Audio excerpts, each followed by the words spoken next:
February 24th, 2002. It's a date I'll remember for the rest of my life.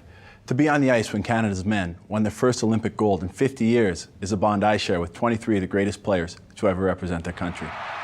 Canada's men and women's hockey teams brought pride and glory to our country's national sport. To be a member of that team was the greatest honor I've ever had. Returning home to Canada with the gold medal is a moment I'll never forget. I knew what our teams had accomplished, but to see my country's reaction was incredible. Everything in Salt Lake happened so fast, yet it's something I'll always cherish. Years from now, I'll look back and fondly remember the friends I made and the experiences I had. Jerome and I welcome the opportunity to bring to you this special 4-part DVD series, Reflections of Gold. This is our chance to share with you our memories of Canada's hockey triumphs.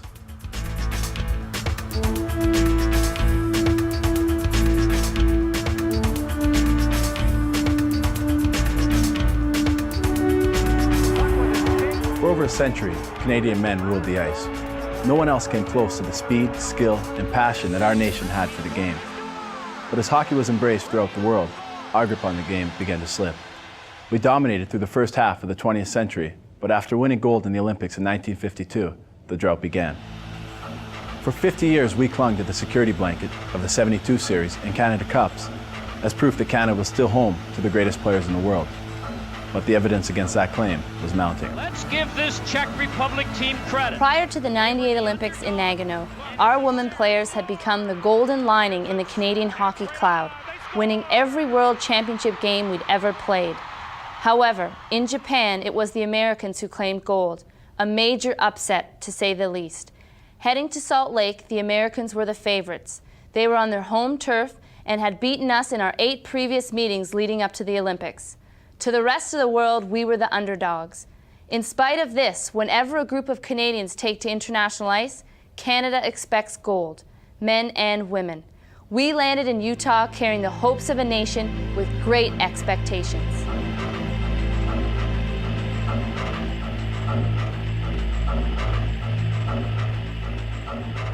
Canada really wants a gold medal in the Olympics. 1952 is a long time ago. We rally around each other when we win gold medals. We rally around each other when we're proud of what we've accomplished in the hockey world. We're the only country, I think, in the hockey world that talks about championships that happened in '52. You know, no one else really talks about that. Yeah, every once in a while you'll read about Miracle on Ice in 1980, but that's very rare. In Canada, all we worry about and think about is our history with hockey.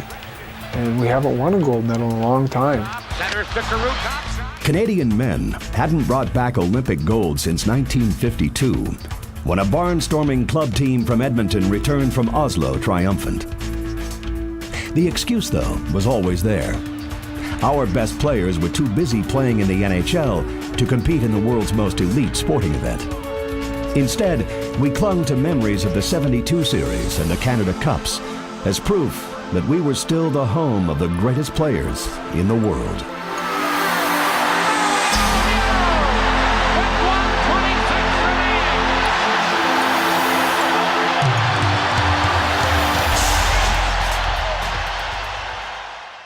The drama continues.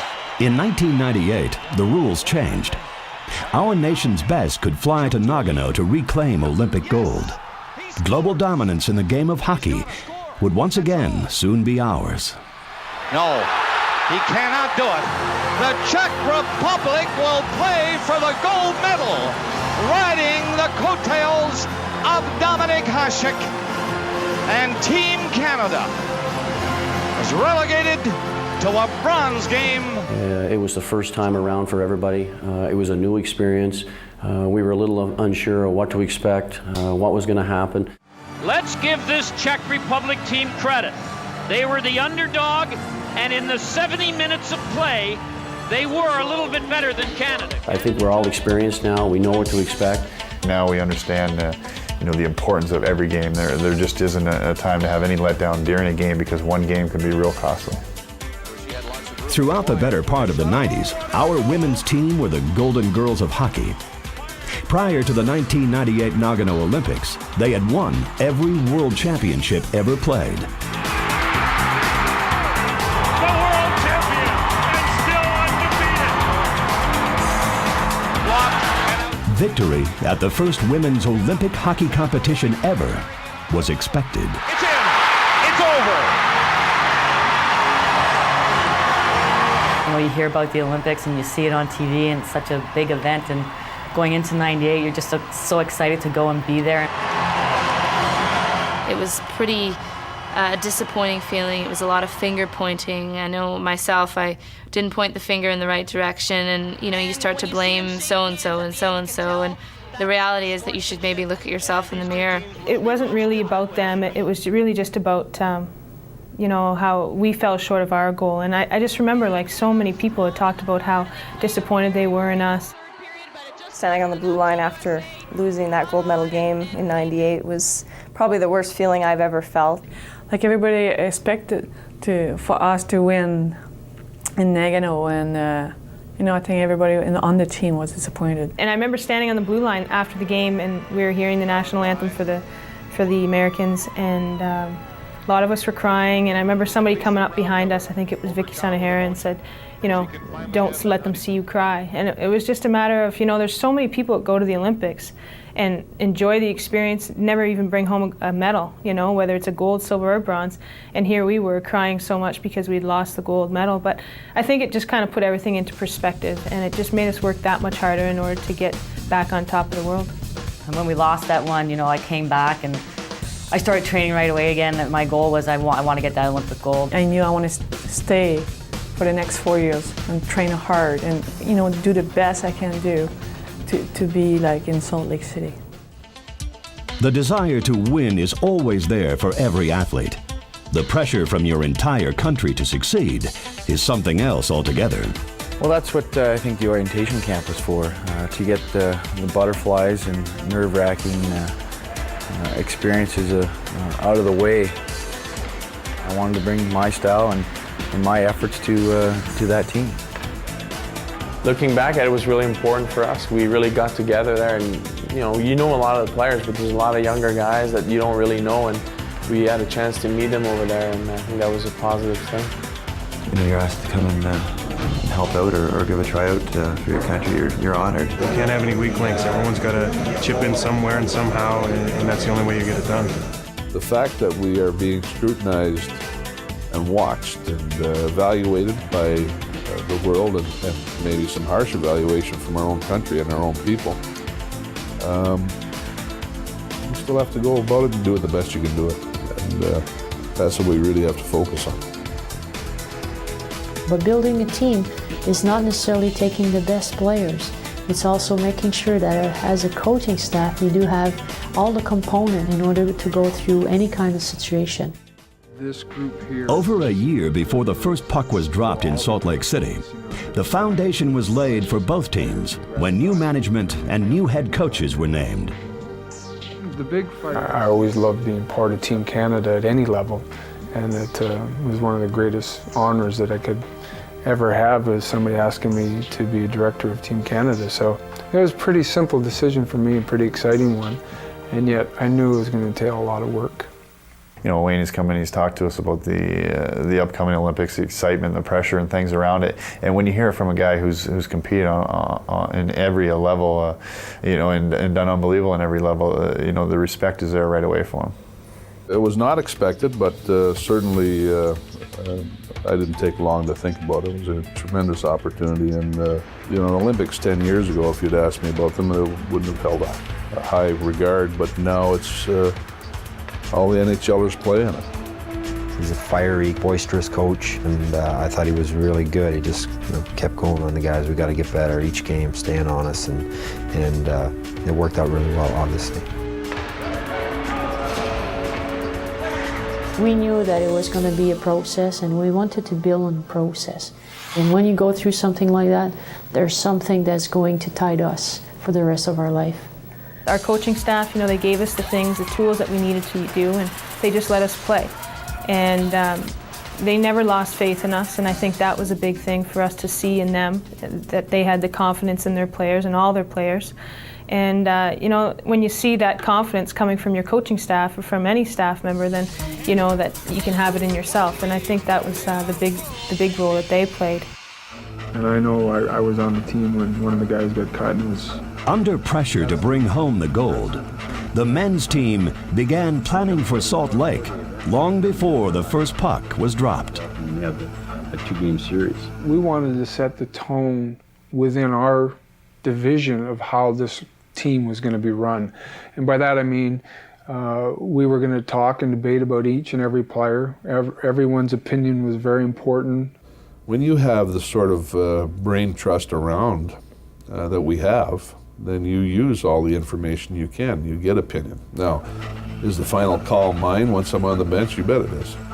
I found that a tremendous amount of work, and it was a labor of love, but the details that you had to take part in and the things that you had to do and the places you had to go and pre-scouting to everything, it was a very, very full day, every day, so it was a little bit of a new experience. You were killing a penalty, it's 4-on-2. European tendencies were studied carefully. 5-on-3, they score. If our focus is here, that's what we're protecting.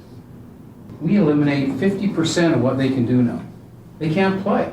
I mean, they can play, but they can't play the way they want to play. Right in front. The women had only one rival, one team who knew them inside out, one team to beat. Shelley Looney makes it. They're our rivals, they're our opponents, they're another nation, and you take pride in your own country and you want to win all the time. But we had to take things in perspective. We were together starting in August, and United States, for most of them, were together for almost 5 years. So you're not at the same point at the same time. So we knew we were going to get better. And what we were seeing from the States were their best hockey. So how much better were they going to get? We thought that we had our improvement curve, and we believe in ourselves. So it was a question of saying we want to peak in February, not in November, not in December, not in January. But of course, I mean, when you go through those losses, you ask yourself a lot of questions. We didn't have to win, we want to win it. I think that's what makes the difference. Leadership is the staple of any successful team. Hockey is no exception. The coaches and management knew they needed captains who could deal with enormous pressure and at the same time present a confident attitude to their respective teams. And it was really important to me that when we sat down the first day, I highly recommended that Mario be our captain, be our leader, and be our front guy. And obviously everyone in the room jumped onto the same page. Our leaders were definitely great this year. Wouldn't have picked any other 3 players. And I mean, they led us throughout the whole season. Their job is really tough when you lose 8 games in a row. Sometimes I know they probably felt like, oh God, it's falling on their shoulders. But I feel again like our team is so full of leaders. I like to challenge people, and I like to let them know how good they are, but how much better that they can get. And I understand the difference between high maintenance and low maintenance players, and the values and the strengths of each of those types of characters. So we believe that it was a good mix of veteran, younger player with a lot of experience to be able to lead the players. One of the biggest challenges each team faced in the months leading up to Salt Lake was which players would actually represent Canada when they took to the ice. We knew that there was a lot of great Canadian players, and what we wanted to do was to try to narrow it down to maybe 40 players and try to focus in on those 40 guys. And then we felt that if there was other guys that were playing well, they were going to jump out, and obviously we'd focus on them. So that was the initial meetings, and that was the initial point of view, was to get that settled. The evaluation process for Team Canada has been on an ongoing process for the last about 4 years. Knowing that the player could play for Team Canada for 10 years, I mean, we have to make sure that what she brings to the team is something that it's there and is there to stay. And also the young coming player who are pushing those veterans in order to crack up the lineup. It really allowed us as a team, as individuals, to move forward and realize why we were there, and that was to win a gold medal. This morning I call Wayne Gretzky and I announce him that I will not be part of the Olympics. My reasons were very simple. I wanted to take that time to prepare myself to have good playoffs. It was disappointing for me personally when Patrick pulled out, because I guess selfishly you want to have the best players there all the time, and when he pulled out, he was playing the best of anybody, in my opinion. If he doesn't want to go, he didn't want to go. And we got lots of guys who want to go, so we move on. The expectation to excel when playing for your country is always great, but never more so than in hockey. Millions of nervous Canadians held their breath as Wayne Gretzky and company decided who would get the honor of bearing the weight of a nation on their shoulders.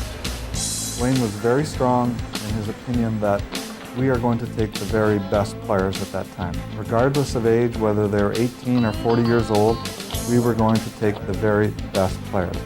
He really professed the belief that the best players in the game can adapt to any situation. That obviously created some interesting debate, but it was all a good, constructive, positive debate.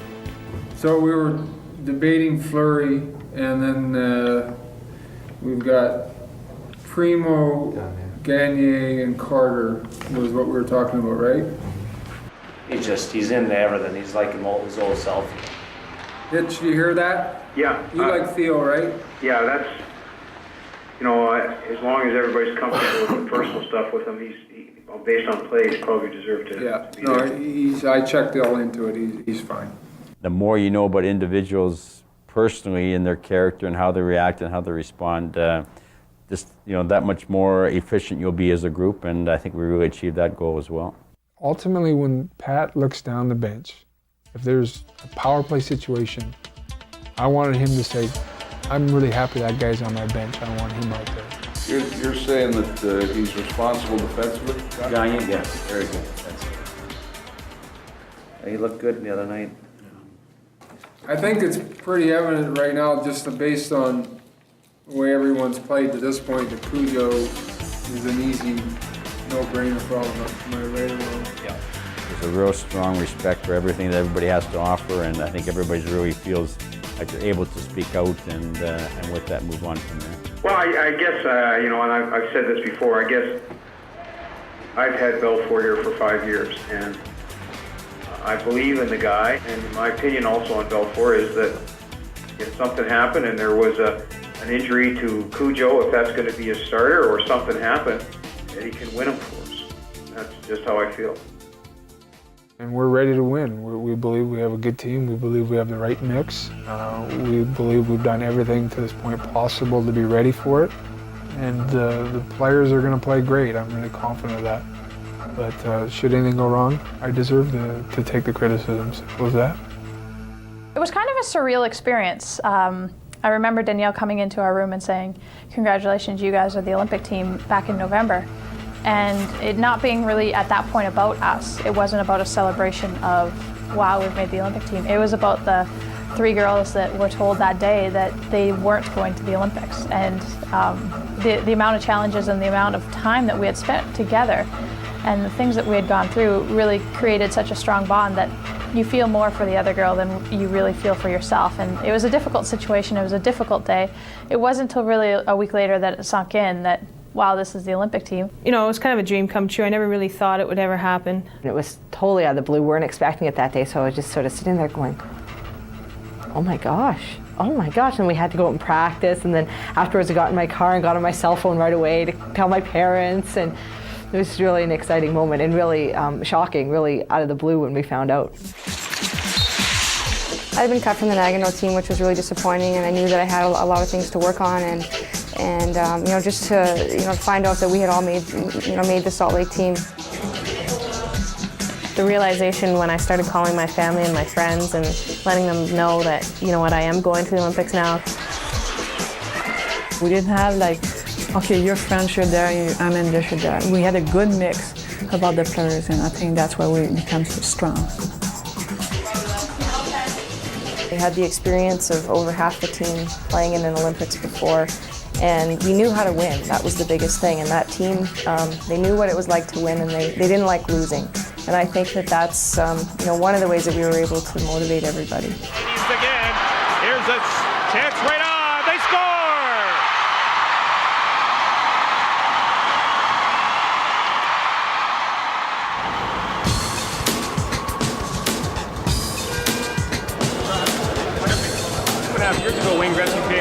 in-depth induction to the Hall of Fame. This event, of course, will garner just as much attention, but of course, this time the news is a surprise. In a few moments, Wayne Gretzky will begin calling the 15 players who have been added to Canada's Olympic team. I had just woken up and I realized that it was going to be the day. It felt like Christmas. I was so excited, but I was so nervous at the same time, and it was truly one of the best feelings that I've had and experienced in my life and in my hockey career.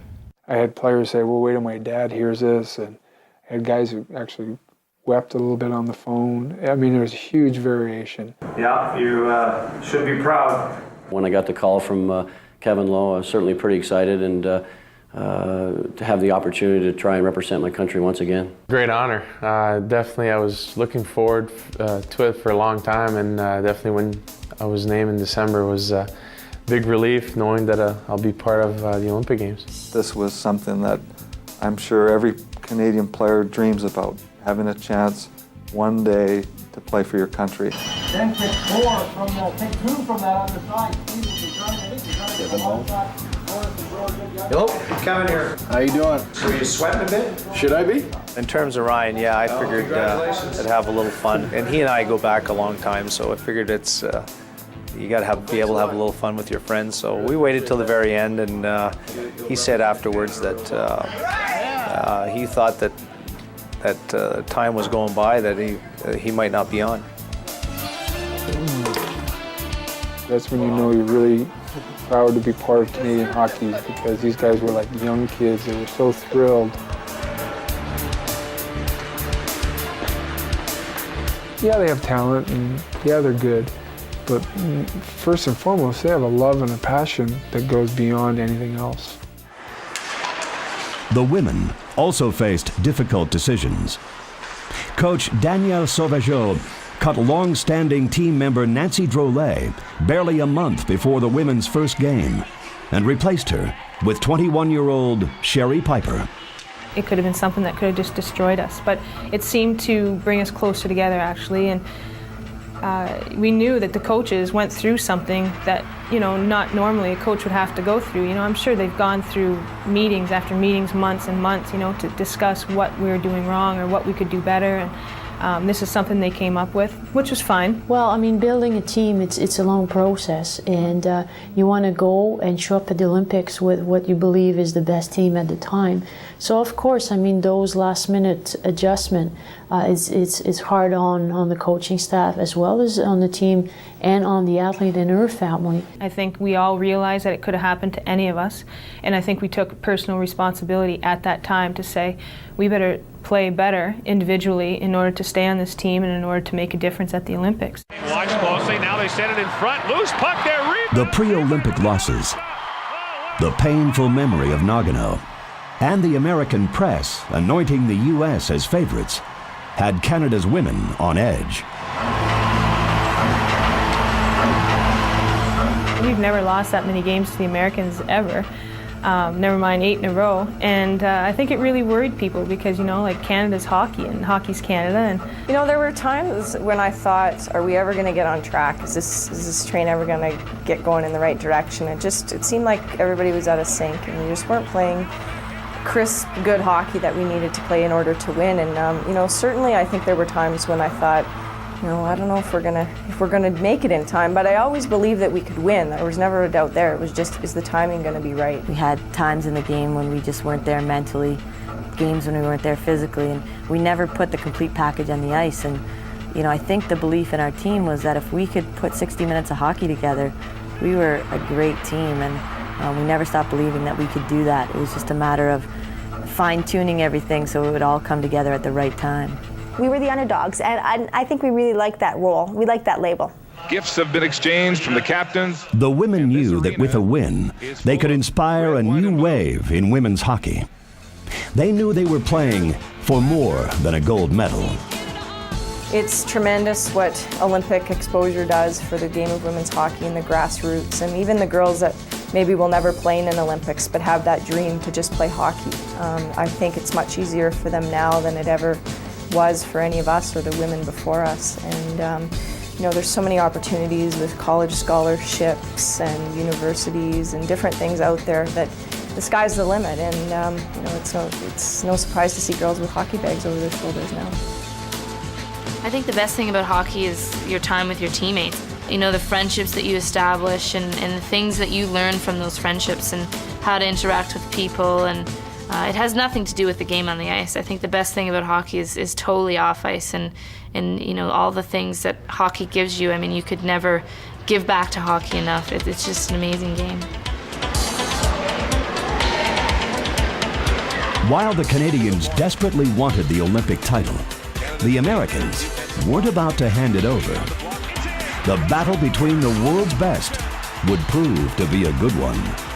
Playing the U.S., it's almost like looking in a mirror because we are the two most elite teams in women's hockey at this point. The other countries are getting tremendously better, but at this point, the U.S.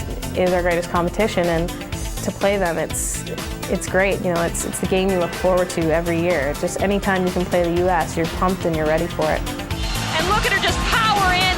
Being there in '98 and being able to share the experience with the new players on the team and, you know, letting them know it's another world championship. Sure, it's the Olympics, but we've won 3 more world championships after '98, and all we got to do is go out there and win that big game again. So once you're on the ice, it's a world champ. It's like a world championship, but you have to try and block out everything else around you. And I think with the veterans on the team, we relayed that message to the rookies, and I think they were pretty comfortable and knew kind of what to expect.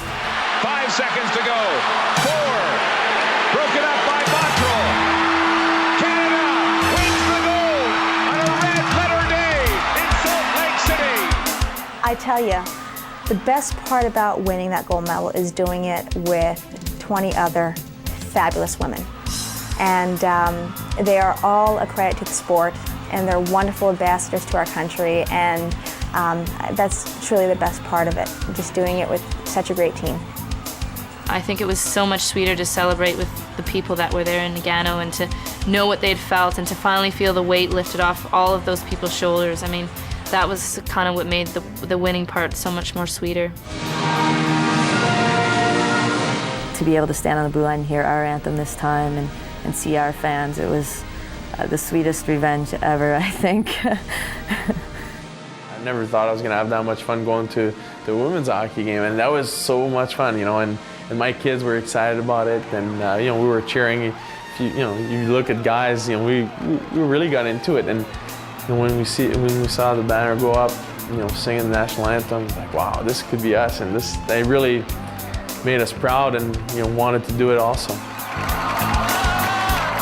Part of being strong enough to win at the end of the day is dealing with adversity as it comes along. And the goal, I'll say again, we're there to win the goal. It would be great that we could bring it back to Canada. It would be something really special. I mean, it's time for us. We need to win this.